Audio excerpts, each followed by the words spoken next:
Hello. तो सभी लोगों का स्वागत है इस चैनल में। आज हम आगे पढ़ेंगे।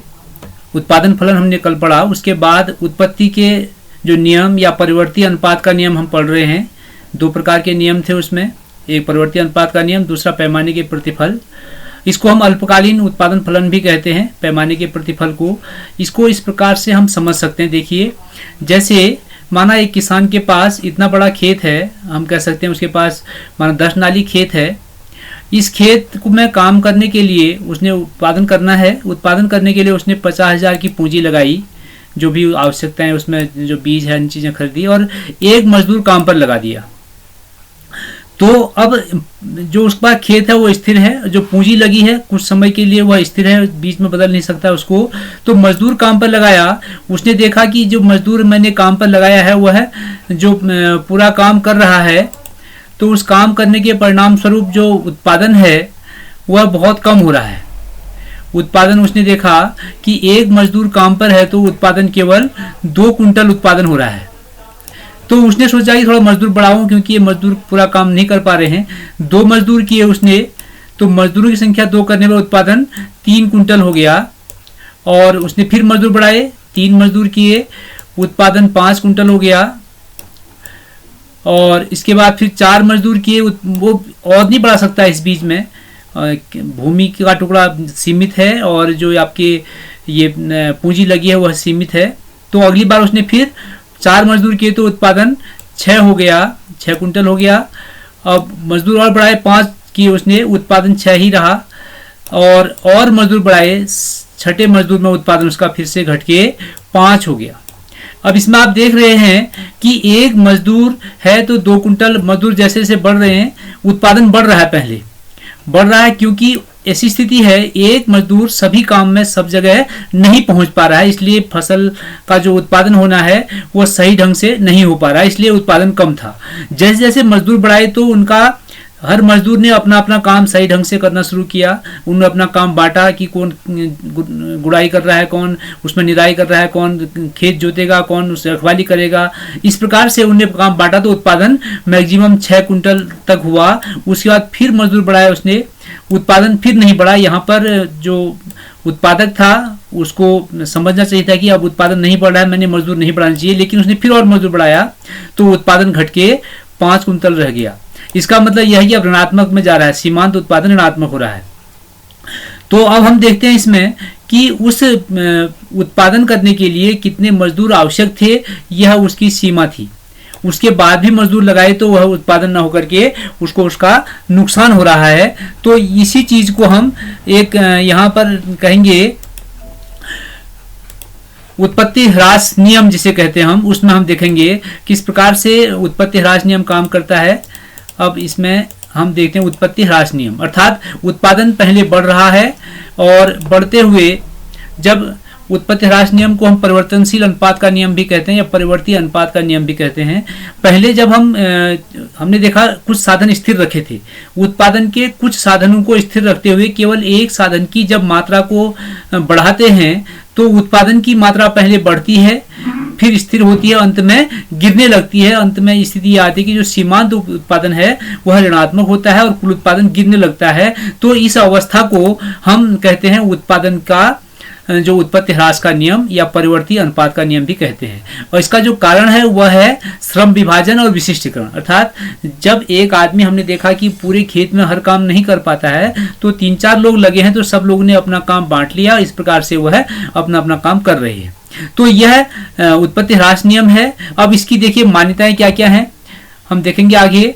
उत्पत्ति ह्रास नियम की मान्यताएं, सबसे पहला है उत्पादन का एक साधन परिवर्ती और अन्य साधन स्थिर होने चाहिए। हमने देखा था, हमने मजदूर परिवर्ती किया था, बाकी सब स्थिर किए थे।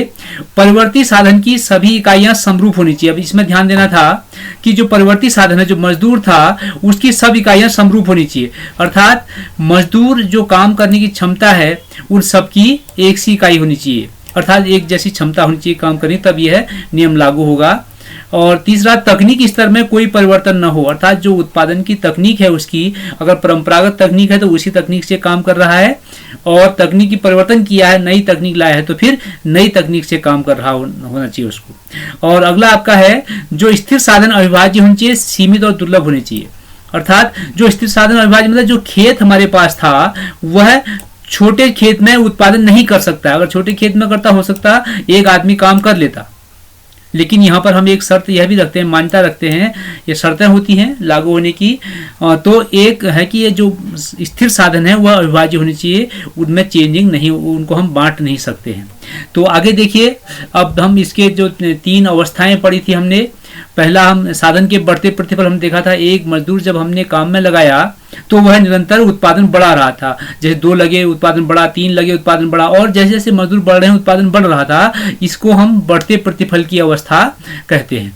दूसरा है स्थिर प्रतिफल या उत्पत्ति समता नियम।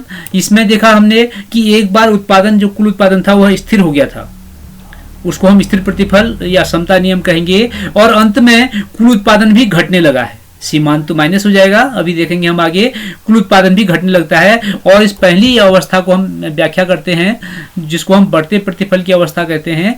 तो वह हम चित्र में देखेंगे कि किस प्रकार से कौन सा जो अवस्था है वो किस प्रकार से हम दिखा सकते हैं। उसमें ये चित्र है, इसमें देखिए आप, ये वो मजदूर शून्य है, तो यहाँ से जैसे हमने उत्पादन, जो हमारे जो मजदूर संख्या है n, यहाँ तक बढ़ाए, अर्थात जितनी भी संख्या होगी इतने मजदूर लगाए, तो यहाँ तक 1 मजदूर, 2 मजदूर, 3 मजदूर, जैसे जैसे मजदूर बढ़ रहे हैं, जैसे 1 मजदूर इतना उत्पादन कर रहा था, 2 मजदूर आए तो इतना उत्पादन हुआ, 3, जिस प्रकार से मजदूर संख्या बढ़ रही है उत्पादन बढ़ रहा है, उत्पादन बढ़ रहा है, उत्पादन बढ़ रहा है। तो यहाँ जाकर के थोड़ा उत्पादन में कुछ मोड़ का बिंदु दिखा है यहाँ पर देखिए, अब जो सीमांत है ये वाला देखिए, ये MP लिखा है, सीमांत उपयोगिता का वक्र है, यह सीमांत उपयोगिता यहाँ पर अधिकतम है। अब यहाँ से गिरना शुरू होगी, तो यहाँ पर भी जो उत्पादन की बढ़ने की दर थी वह भी कम हो जाएगी, इसलिए इसको मोड़ का बिंदु कहते हैं। और यहाँ तक जो फर्स्ट स्टेज है, यहाँ से यहाँ तक के उत्पादन की फर्स्ट स्टेज है, अर्थात इस फर्स्ट स्टेज में इतना उत्पादन हो रहा है। जो इस हम उत्पादन की मात्रा है MP, TP, AP दिखाया है, और यहाँ पर मजदूर,